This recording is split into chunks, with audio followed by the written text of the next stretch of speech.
Good morning, everyone.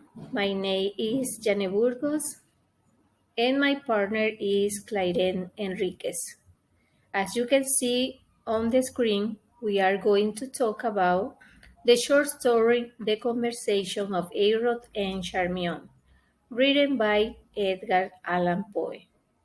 So let's start talking about the author. Edgar Allan Poe was an American writer, poet, editor, and journalist. He was born on January 19, 1809 in Boston, Massachusetts. His mother was an actress, Elizabeth Arnold Poe, and the father, David Poe, an actor from Baltimore. Poe is best known for his poetry and short story, particularly his tales of mystery and macabre. He is widely regarded as a central figure of Romanticism in the United States and of American literature. Some of Poe's short stories are The Black Cat, The Telltale Heart, and of course, The Conversation of Eiros and Charmion.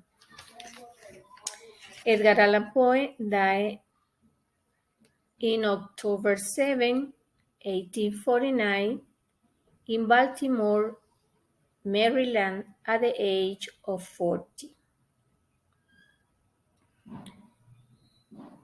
Now, I will give you a summary of the story.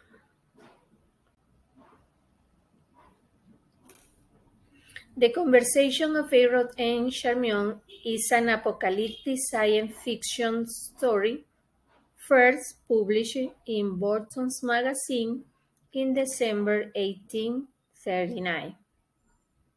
As the name of the story says, the conversation of Eiros and Charmion is between two peoples. In Aden, had been renamed Eiros and Charmion. After that, they discussed the manner in which the war ended. Eiros, who died during the collision, explained the circumstance to Charmion, who died 10 years previously.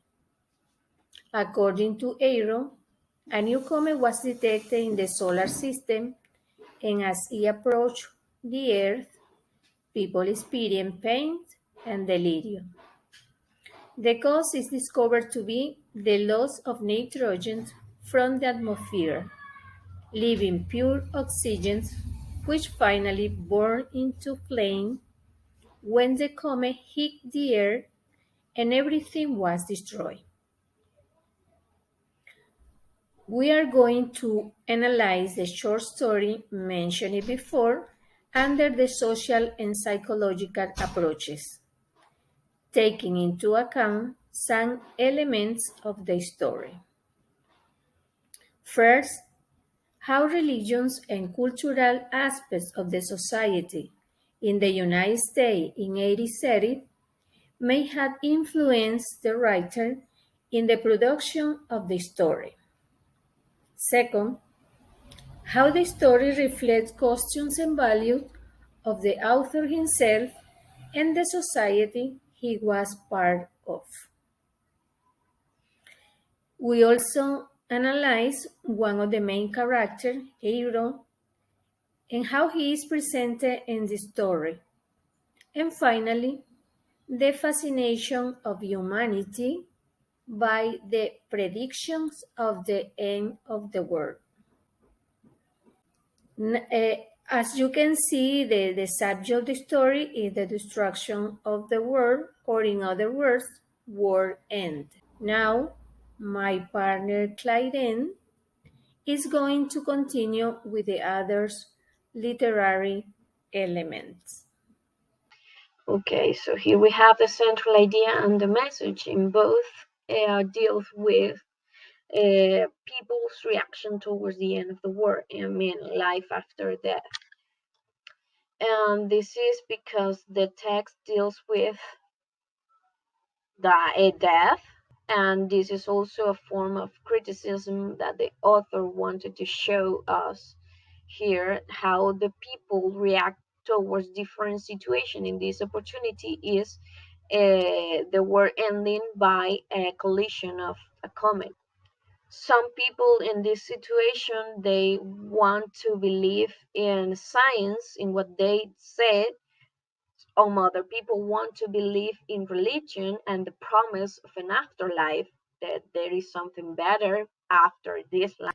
But everything depends on the perspective and the perception of the person. I mean, the people is going to believe in what for them in the moment it is more rational.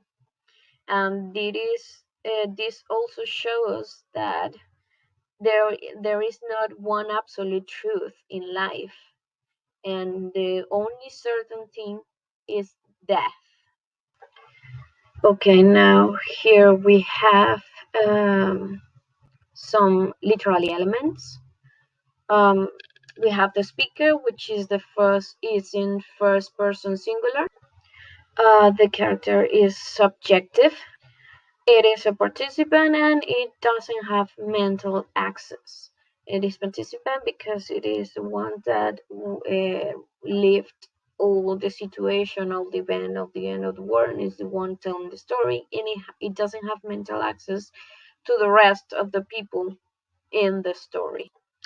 Uh, as a point of view, we can see or we can notice that it is a not human entity. We can say that this character is a spirit or is represented as a spirit.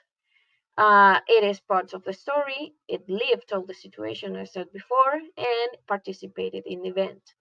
The receiver, it is another non-human entity. It is represented by a spirit as well, and it has passed away long time before. It is a character that died 10 years before the event, the important event, and it wants to know what happened after he died.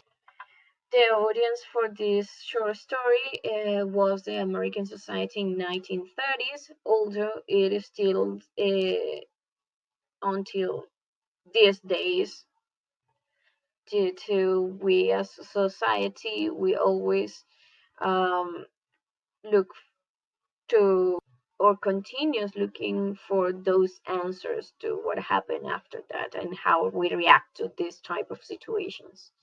The plot of this short story is not linear.